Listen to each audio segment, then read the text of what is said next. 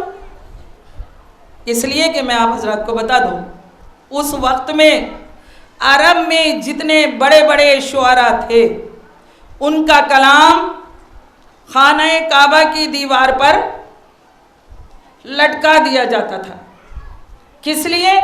کہ اس سے اچھا کلام ہو نہیں سکتا. یہ دستور تھا اس وقت کا. تو ایک مرتبہ رسول خدا نے کہا علی ادھر آؤ. آئے مولا علی. کہا کہ اس سورے کو لکھو اپنے ہاتھوں سے اور جا کے خانہ کعبہ کی دیوار پر لٹکا دو. میں کہوں گی کہ صرف علی ہی کو کیوں بلایا؟ اب آ جاؤ علی کے چاہنے والوں.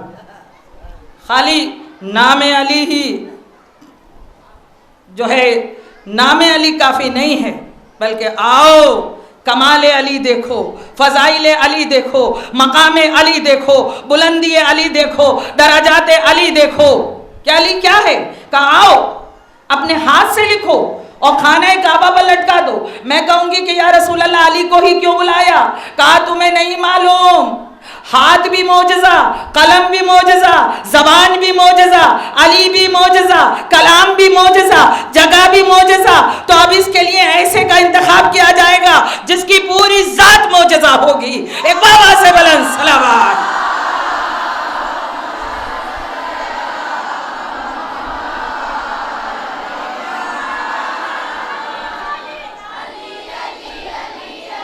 زور سے بولے علی علی علی علی علی علی علی علی علی علی علی علی علی علی علی علی علی علی علی یا علی اللہم صلی اللہ محمد و آل محمد. انشاءاللہ رکیے، روحانی غذا دیتی رہوں گی، ہے نا. کہا کہ لے آؤ اپنے ہاتھ سے لکھو. لیکن اس کے ساتھ ساتھ یہ بھی چاہوں گی روحانی غذا کے ساتھ ساتھ کہ آپ حضرات تک 1 سال تک کے لیے کچھ پیغام دے کے جاؤں. کہا کہ اسے اپنے ہاتھ سے لکھو، خانہ کعبہ کی دیوار پہ لٹکا دو. لٹکا دیا گیا. اور جب کوئی نیا کلام لٹکایا جاتا تھا تو سب سے کہا جاتا تھا کہ آؤ دیکھو ایک نیا کلام آیا ہے. تمام شعراء کو بلاؤ، تمام مفکروں کو اکٹھا کرو، تمام علماء کو بلاؤ اور کہا کہ دیکھو یہ نیا کلام آیا ہے. اچھا ایک بات اور بتا دو، عرب کی تاریخ میں ایک بہت بڑا شاعر تھا جس کا نام تھا شاشا، شین اور عین، شاشا. اس شخص کی ایک خوبی یہ تھی کہ وہ بولتا نہیں تھا. کیوں؟ کہ تاکہ اس کے فصاحت و بلاغت کم نہ ہو جائے، اس لیے وہ پورے سال نہیں بولتا تھا. شاشا بہت بڑا شاعر تھا.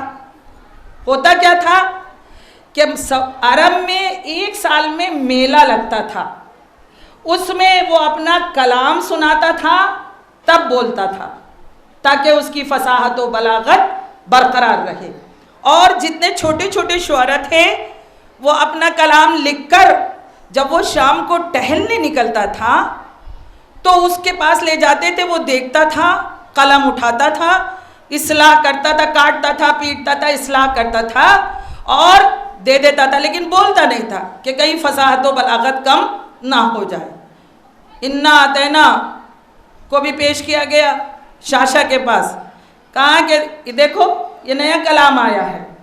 دیکھا، کہنا چاہتا ہے کچھ لیکن کچھ کہہ نہیں پایا.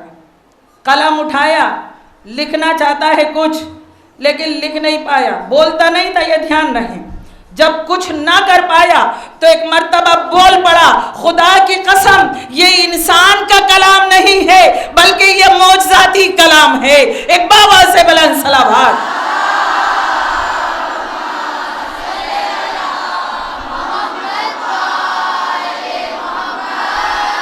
کہا کہ خدا کی قسم یہ کلام انسان نہیں ہے۔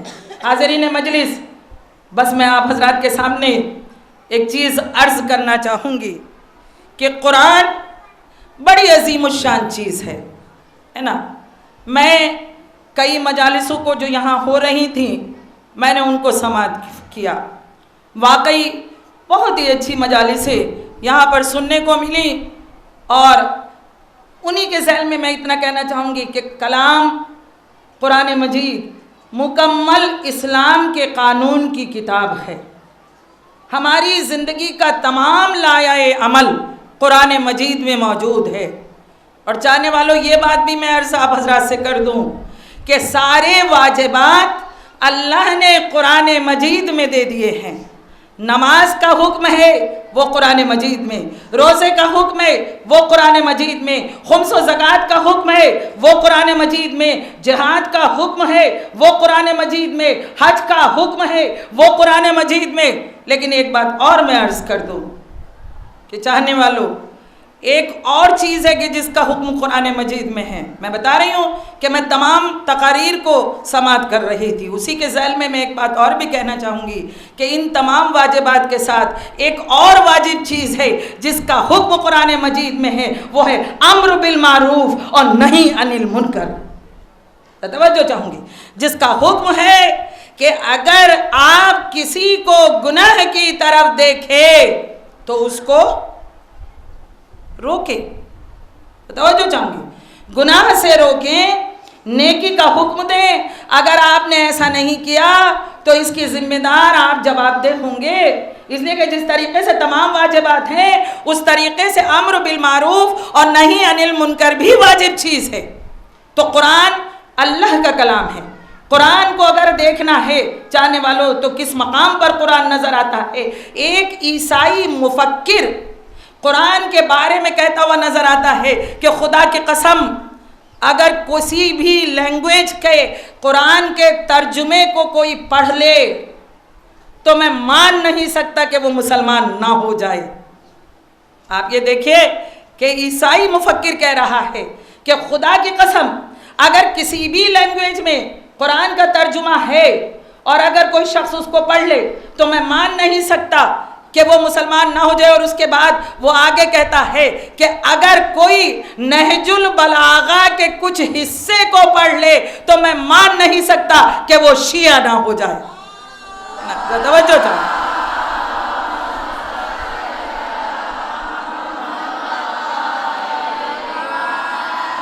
بہت سے علماء لوگوں نے کربلا کے واقعے کو توریت، انجیل، زبور سے ثابت کیا ہے، لیکن یہ عیسائی مفکر وہ ہے کہ اس نے غدیر کے واقعے کو بائبل سے ثابت کیا، اور جب غدیر کے واقعے کو بائبل سے ثابت کیا ہے تو اس نے کہا کہ خدا کی قسم میں اس عقیدے کو اپنانا چاہتا ہوں جس عقیدے کی کتاب نہج البلاغہ ہے۔ کسی نے کہا کہ تم کس مسلک کے ماننے والے کو اپنانا چاہو گے؟ کہا میں اس مسلک کو اپنانا چاہوں گا کہ جس کا پیشوا علی ہے۔ توجہ چاہوں گی، جس کا پیشوا علی ہے، اور اس کے بعد وہ کہتا ہے کہ نہج البلاغہ اگر کوئی پڑھ لے تو میں مان نہیں سکتا کہ وہ شیعہ نہ ہو۔ توجہ چاہوں گی، وہ آگے کہتا ہے، کہا کہ تم کس طریقے سے علی کے مسلک کو ماننا چاہتے ہو؟ کہا کہ میں نے خود پڑھا ہے کہ جب جنگ نہروان ہوئی ہے تو ان میں سے جب فیصلہ ہوا ہے تو 10 افراد الگ ہو گئے تھے۔ کہا کہ ہم چلو الگ الگ علی سے ایک ہی سوال پوچھیں گے اور الگ الگ جواب لیں گے۔ آپس میں طے ہوا اگر علی نے جواب دیا تو ہم علی کے مسلک کو مان لیں گے، لیکن اگر علی نے جواب نہیں دیا تو پھر ہم علی کے ساتھ نہیں ہوں گے۔ 10 لوگ ایک ساتھ میرے مولا مشکل کشا کے پاس آئے، آنے کے بعد کہا کہ دیکھو سب سامنے مت جانا، چھپ جانا، ایک ایک کر کے علی کے پاس جانا۔ پہلا شخص آیا، یا علی تم سے سوال ہے. کہا کیا سوال ہے؟ کہا یا علی یہ بتائیے علم افضل ہے یا دولت؟ علم افضل ہے یا دولت؟ آپ نے فرمایا علم. کہا کیوں؟ کہا اس لیے کہ علم خرچ کرنے سے بڑھتا ہے، دولت خرچ کرنے سے گھٹتی ہے. چلا گیا. دوسرا آیا، کہا یا علی یہ بتائیے علم افضل ہے یا دولت؟ آپ نے کہا علم. کہا وہ کیسے؟ کہا کہ دولت کی حفاظت کرنا پڑتی ہے، علم کی حفاظت نہیں کرنا پڑتی. تیسرا آیا، کہا یا علی یہ بتائیے علم افضل ہے یا دولت؟ آپ نے کہا کہ علم افضل ہے. کہا کہ وہ کیسے؟ کہا اس لیے کہ جو علم رکھتا ہے وہ سکون سے سوتا ہے، اور جس کے پاس دولت ہوتی ہے اس کا سکون غائب ہو جاتا ہے. واپس چلا گیا. اگلا آیا، کہا یا علی یہ بتائیے علم افضل ہے یا دولت؟ آپ نے کہا علم افضل ہے. کہا وہ کیسے؟ کہا علم انبیاء کی میراث ہے، دولت قارون کی میراث ہے. اس طریقے سے 10 کے 10 آئے اور 10 نے سوال کیا، ایک جواب ملا الگ. ایک مرتبہ مولا علی سے کہا یا علی ہم آپ کے ساتھ ہیں، یا علی ہم آپ کے ساتھ ہیں. میرے مولا نے کہا وہ کیسے؟ کہا ہم نے طے کیا تھا کہ ہم ایک سوال کریں گے، جواب الگ الگ لیں گے. ایک مرتبہ میرا مولا کہتا ہے کہ بس 10 پر ہی رہ گئے، اگر تم قیامت تک ایک ہی سوال کرتے رہتے، علی قیامت تک ایک سوال کا الگ الگ جواب دیتا رہتا. ایک بابا سے بلند صلوات.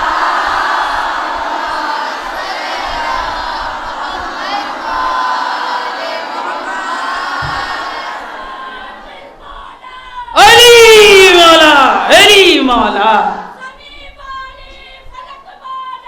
علی مولا،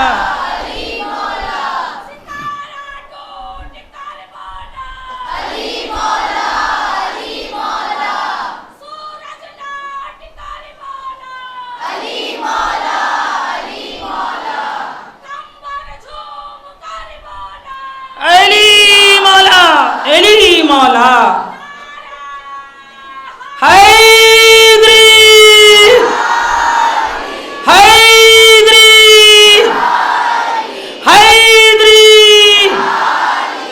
اگر مولا کے ماننے والے ہو تو خدا کی قسم ایک نعرہ ہاتھ اٹھا کر ایسا تاریخی لگا دیجئے اس دلائی پور میں کہ یہ تاریخی نعرہ آپ کا زندہ ہو جائے. نعرہ حیدری، حیدری، حیدری، نعرہ صلوات.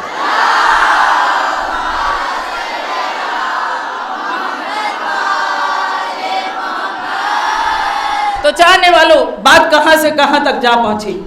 فاطمہ وہ ہے کہ جو سورہ کوثر کی مصداق ہے. چاہنے والوں فاطمہ کی 2 سیرتیں ہیں، توجہ چاہوں گی. فاطمہ کی 2 سیرتیں ہیں. ایک وہ سیرت جو خلقت سے ولادت تک، دیکھیں صاحبان علم کا مجمع ہے، میرے جملے رائگاں نہیں جانے چاہیے. ایک سیرت خلقت سے ولادت تک، ایک سیرت ولادت کے بعد ہمارے اور آپ کے درمیان خلقت سے ولادت کی تک کی جو سیرت ہے وہ ملائکہ کے لیے حجت ہے. اس لیے کہ ملائکہ شہزادی کی تسبیح سے تسبیح و تحلیل کا درس لیتے تھے.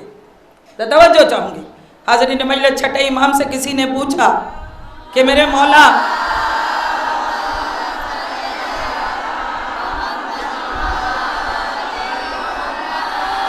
میرے پاس صرف اب 15 منٹ کا وقت ہے، گھڑی پر میری نظریں ہیں، مغرب قریب ہے، حالانکہ میں تو ملنگ ٹائپ ہوں، اگر بہ جاؤں تو بہی جاتی ہوں، لیکن پھر بھی میں اس محدود وقت میں اپنی مجلس کو تمام کروں گی.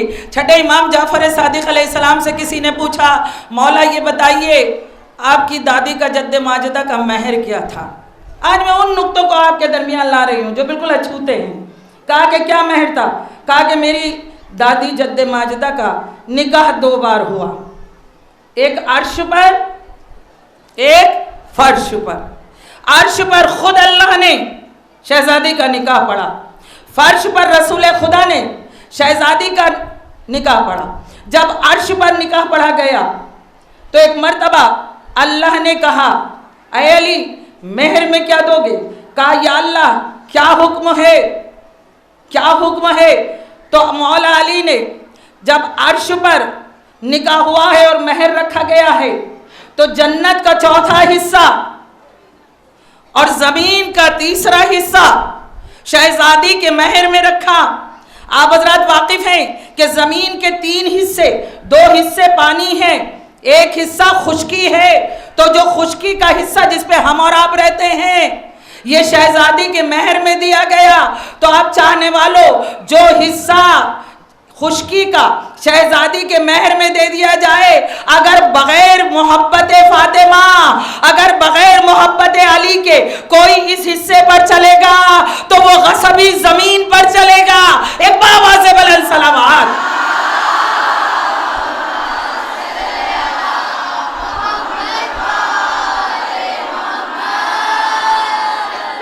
یہ حصہ کہا کہ یہ عرش کے مہر کا حصہ ہے، کہا زمین کے مہر پر جو فاطمہ کا حصہ تھا 500 چاندی کے سکے۔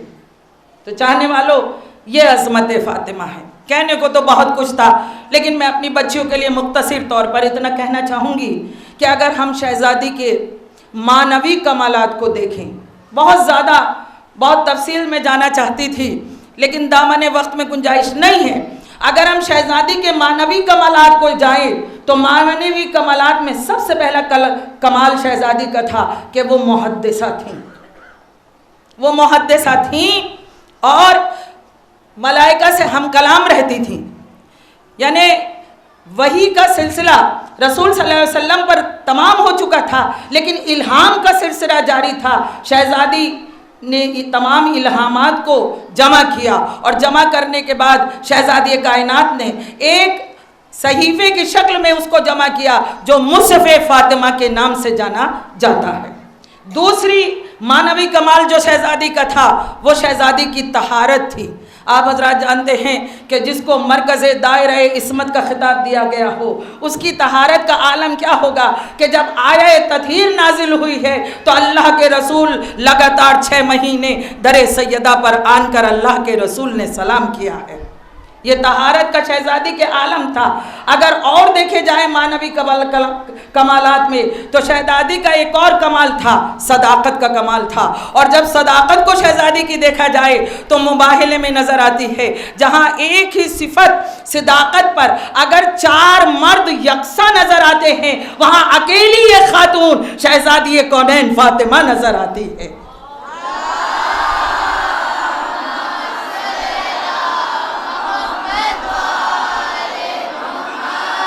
اور جو سب سے اہم کمال معنوی کمال میں شہزادی کے آتا ہے وہ تھا شجاعت۔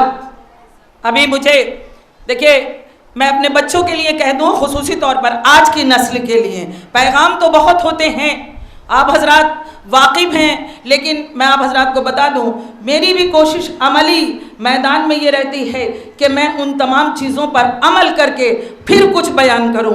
لیکن جو ایک بہت بڑی کمال شہزادی کا تھا وہ تھا شہزادی کی شجاعت۔ جب کبھی شجاعت اور بہادری کا تصور آتا ہے تو جنگ کا میدان ہمارے سامنے آ جاتا ہے، لیکن شجاعت کئی طرح کی ہوتی ہے۔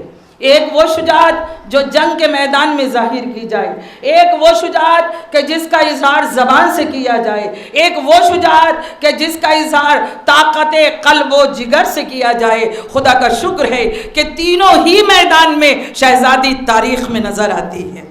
اگر آپ دیکھیں تو زبان سے شہزادی نے کس طرح شجاعت کا اظہار کیا ہے کہ امامت و ولایت کے لیے میدان میں آنا اور حق کا مطالبہ کرنا، اس کی سب سے پہلی مجاہدہ جناب سیدہ کونین تھیں۔ آپ مجھے بتائیے کہ شہزادی سب سے پہلے ولایت و امامت کی سینہ سپر بن کر میدان میں آئی اور آنے کے بعد حق کو مانگنے کے لیے اتنی دلیرانہ اور جرأت مندانہ انداز میں شہزادی نے حق کو مانگا ہے کہ دنیا بھر کی خواتین کو درس دے دیا کہ دیکھو کبھی بھی ظالم کے ظلم سے مجبور ہو کر خاموش مت ہو جانا۔ تو توجہ چاہوں گی، بلکہ شہزادی نے کہا خاموشی نیم رضا ہے، میرے اس جملے کو سماعت فرمائیے، خاموشی نیم رضا ہے، کبھی بھی ظالم کے ظلم پر خاموش نہ ہو بلکہ آواز بلند کرو۔ حاضرین مجلس، اتنا ضرور کہنا چاہوں گی، آج کا دور بڑا پرآشوب دور ہے۔ آج مصلحت کو آگے رکھا جاتا ہے، حق کو پیچھے کر دیا جاتا ہے۔ آج حکومتوں سے ڈر کر، حکومتوں کے خوف سے، حکومتوں سے مرعوب ہو کر، اقتدار سے مرعوب ہو کر، کرسی سے مرعوب ہو کر لوگ حق بیان نہیں کرتے ہیں۔ لیکن شہزادی نے بتا دیا، نہ حکومتوں سے مرعوب ہو، نہ کرسی سے مرعوب ہو، نہ اقتدار سے مرعوب ہو، نہ دولت سے مرعوب ہو، بلکہ جہاں حق بیان کرنے کی اب مہلت ملے وہاں حق کو اس طرح بیان کرو کہ جس طرح شہزادی کونین نے کیا تھا۔ یہ جرت یا تو شہزادی کونین میں تھی یا ان کی گود پردہ زینب میں تھی۔ توجہ چاہوں گی جاننے والوں، حق کو بیان کرنے میں کبھی بھی پیچھے نہ ہٹو۔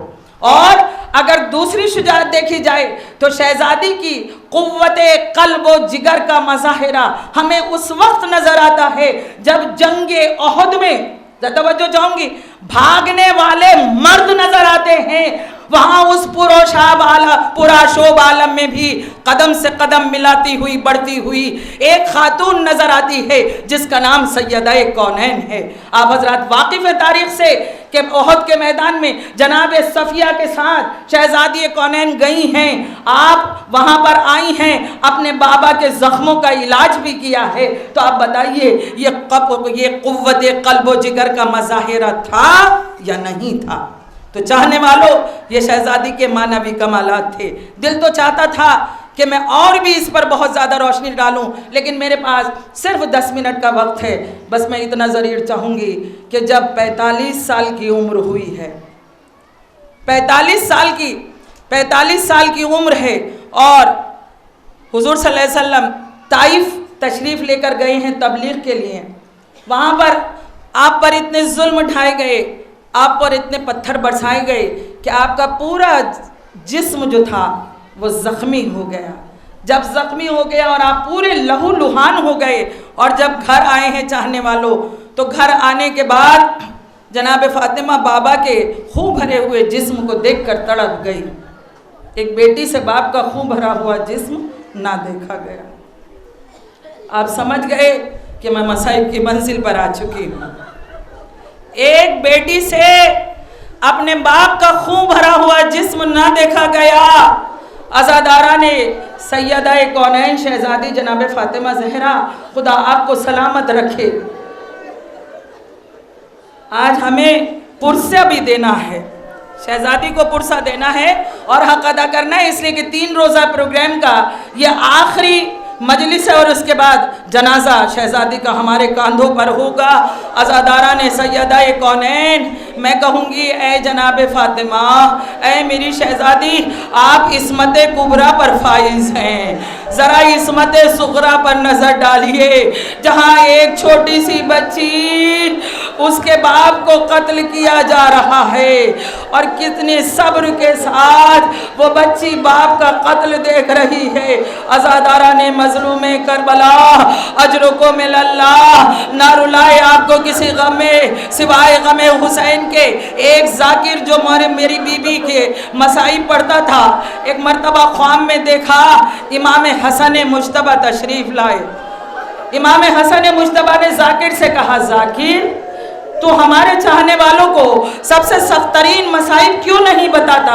کہا مولا یہ بتائیے، میں تو آپ کے سارے مصائب آپ کے چاہنے والوں کو سناتا ہوں، میں یہ بھی سناتا ہوں کہ کسی مرد کو گھر سے باہر اگر سکون نہ ملے تو گھر کے اندر مل جاتا ہے، لیکن ہمارا ایک امام ایسا بھی گزرا ہے کہ جب گھر پہ باہر جاتا تھا تب بھی سکون نہیں، جب گھر میں آتا تھا تب بھی سکون نہیں۔ کہا یہ بھی سخت مصائب نہیں ہیں۔ کہا مولا پھر سخت مصائب کون سے ہیں؟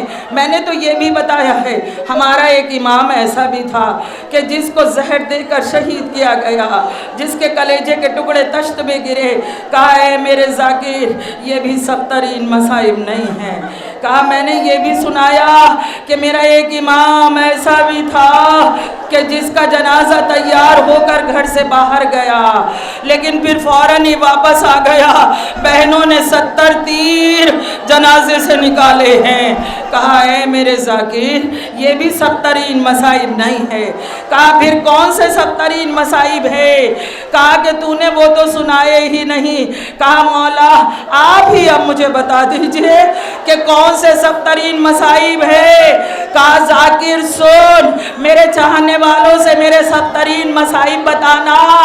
مدینہ ایک شہر تھا، شہر کی ایک گلی تھی، گلی میں ایک مکان تھا، مکان کے دروازے پر آگ لگائی گئی.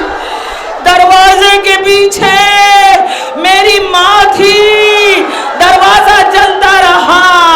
اے ذاکر میری ماں نے دروازے کو پکڑا، جلتا ہوا دروازہ میرے ماں کے پہلو پر گرا، پہلو میں محسن کی شہادت ہوئی. اے ذاکر میں 7 برس کا تھا، اپنی ماں کو بچا نہ سکا. یہ میرے 70 مصائب ہے. اجرکم اللہ. یہی وجہ تھی کہ جب امام حسن ہر گھر سے نکلتے تھے دونوں بھائی تو ایک مرتبہ امام حسن ٹھہر جاتے تھے. امام حسین کہتے تھے بھیا اس گلی سے کیوں نہیں گزر رہے ہو؟ کہا میں حسین میرے بھائی دیکھ وہ جو سامنے سے آ رہا ہے اسے گزر جانے دے پھر میں گزروں گا. کہا بھیا ایسا کیوں ہے؟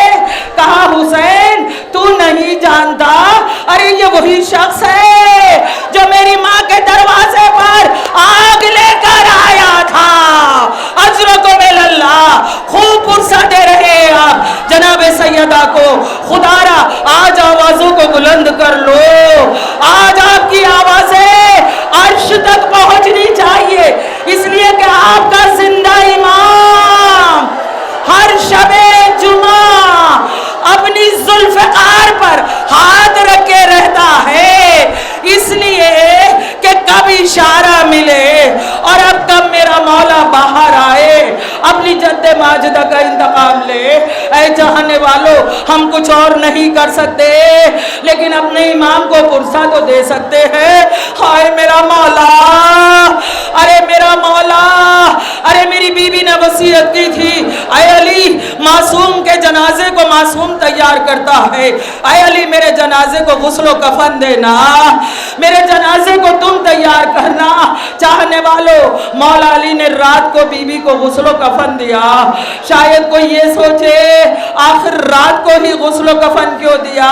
بہت سی روایتیں ملتی ہیں لیکن میرا دل کہتا ہے بیوی نے رات میں اس لیے کہا ہوگا علی بیوی کا زخم نہ دیکھنے پائے.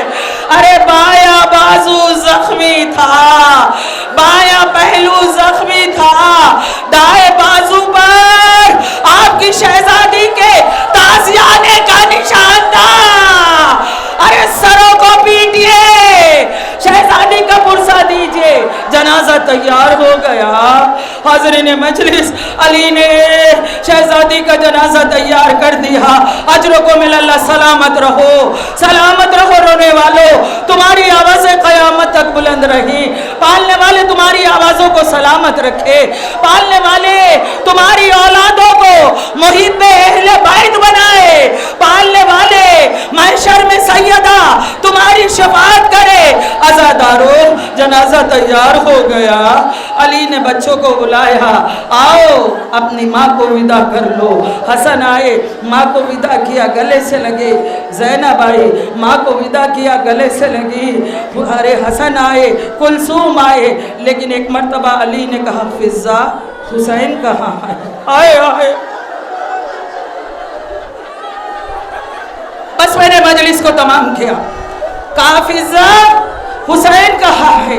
ایک مرتبہ جب یہ آواز گئی حسین ایک مرتبہ کہتے ہیں اے فضہ بابا سے کہہ دو اگر میری ماں فخر مریم ہے تو میں فخر عیسیٰ ہوں.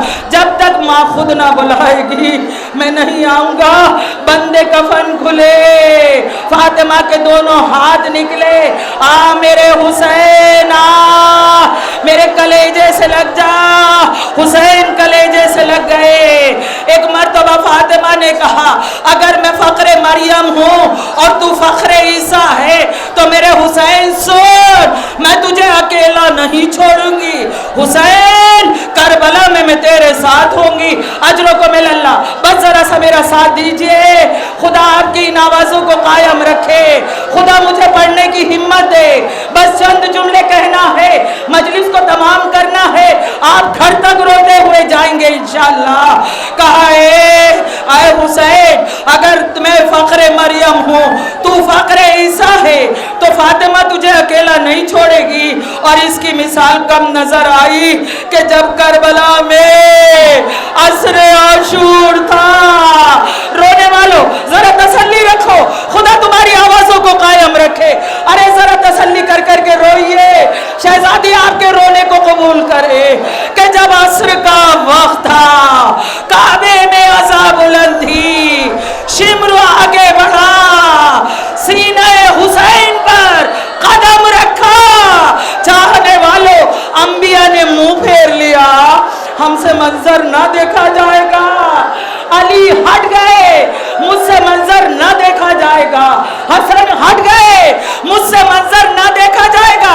بس میں نے مجلس کو تمام کیا، آپ حضرات اپنے رونے کو روک نہیں پا رہے ہیں، اجرکم اللہ، آخری جملے اور آخری پرسہ سب نے اپنے منہ پھیر لیے، ہم سے یہ منظر نہ دیکھا جائے گا۔